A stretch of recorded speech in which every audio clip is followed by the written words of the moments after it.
முதல்ல உங்க பாட்டு யாரு கேட்டாங்க? எப்படி சினிமாக்கு உங்களை அழைத்தாங்க? யாரு அந்த கிரேட் மேன்?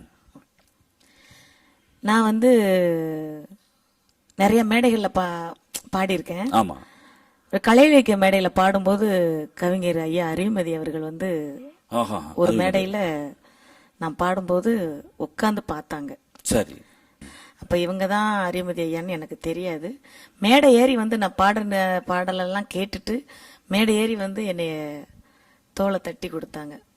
அருமையான ஒரு எதிர்காலம் உனக்கு இருக்குமா, நல்லா பாடுற, உன்னோட குரல்ல வந்து சோகமாவும் பாடுறீங்க, நல்லா வெரைட்டியா, அதாவது நல்லா திம்மாங்க நடிகளையும் பாடுறீங்க, சந்தோஷ பாட்டும் கிடைக்கிது உங்க வாய்ஸ்ல, அவ்வளவு ஒரு நல்லா இருக்கு, இனிமையான ஒரு கிராமிய வாய்ஸ்ல இது ஒரு டிஃப்ரெண்டான ஒரு வாய்ஸுமா. கண்டிப்பா கண்டிப்பா நீங்க ஒரு நல்ல முன்னேற்றத்துக்கு வருவீங்கன்னு சொல்லி சொன்னாங்க. அவரோட உதவியாலே நான் வந்து சினிமாவுக்கு வரப்பட்டேன். சந்திரமுகி திரைப்படத்துல வந்து ஐயா அறிவுமதி ஐயா தான் என்னை பாட வச்சாங்க, வித்யாசாகர் சாரோட இசையில.